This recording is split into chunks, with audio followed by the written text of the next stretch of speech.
Before I start this review, I just want to say that I haven't been disappointed in something since they took away Deadpool's mouth in X-Men Origins Wolverine. Is Kick-Ass 2 as bad as X-Men Origins Wolverine? Not by a long shot. It just doesn't live up to the original Kick-Ass, and lots of things in the plot feel forced and edgy for the sake of being edgy, and I just don't like that. So, let's start with the plot. Dave has been Kick-Ass for like 2 years now, and his partner, Hit Girl, has been banned from being a hero and from seeing Dave by her stepdad.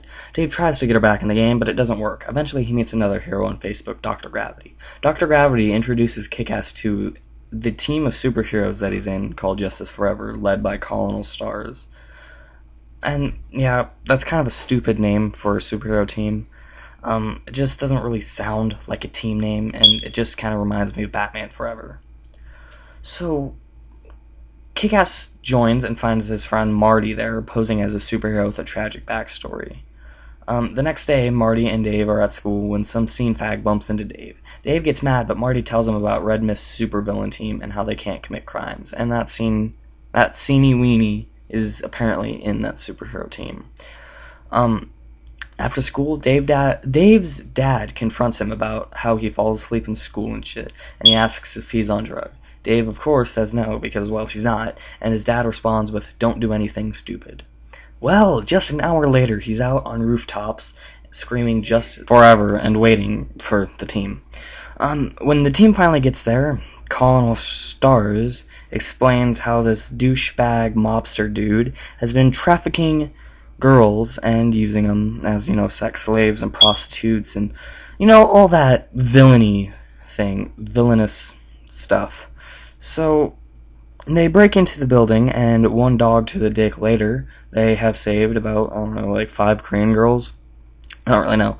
But Dave returns home to find that his dad has discovered his Kick-Ass outfit and asks what kind of perverted things he's been doing. Like, come on. I mean, that outfit does not look that much like a gimp suit. So Dave comes clean and tells his dad about being a superhero, and then leaves after they argue. Meanwhile, at the Justice Forever headquarters, Colonel Stars is murdered by Red Mist's, or now the motherfuckers, supervillain team, the Toxic Megacunts. Next comes the part that I was complaining about earlier, being shit trying to be edgy. The Toxic Megacunts go after Dave's love interest's house. Her name's Katie or some shit, I don't really remember. The motherfucker asks some 8-year-olds where she lives, and after they tell him, he shoots him in the face. Now, I can deal with murdering kids. That is truly evil, and it works for a comic book villain. But the motherfucker does something to Katie that to me just seems like it's trying too hard to be edgy. It doesn't work. He rapes her. Now, yeah, it's evil. It's an evil thing to do. It's awful. But to me, it just doesn't fit the tone of Kick-Ass. Sure, it's about heroes in the real world, but I just don't see a character like the motherfucker doing that. I think it'd make more sense for a character like that to either keep her hostage or just kill her. But, whatever. After the cops find all this carnage, they ban all superheroes and shit. So, yeah, you can't be a superhero, and they want to arrest Kick-Ass. They find out where he lives, and Dave's dad tells the Fuzz that he's Kick-Ass, so Dave doesn't go to jail.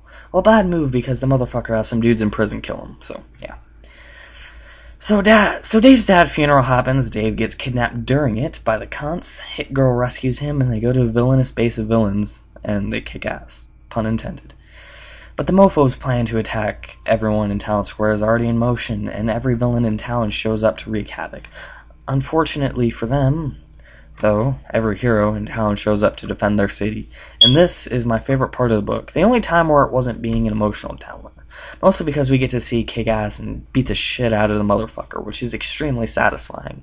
Well, Kick-Ass accidentally pushes the motherfucker off a building, and he freaks out because he thinks he's taken a human life, and is relieved when he sees that Chris is okay. Chris is the motherfucker. Why didn't I mention that earlier? Chris begs Kick-Ass to call an ambulance, and he does, and I think most people would not like this after all that the motherfucker's done, but I personally really do like this. It shows Kick-Ass's character and that he truly is a hero. Oh yeah, and Hit Girl gets arrested and leaves this book on a cliffhanger for Kick-Ass 3. Yep. This story to me isn't bad. What's bad are the villains not being villains and just being, cunts. It's kind of boring, and really the only issue that's super entertaining is the last one. The art, like the last one, is fantastic. I really like it, but the rest of the book can't live up to its predecessor. I give this book a 6 out of 10, and hopefully the movie and its sequel will be better.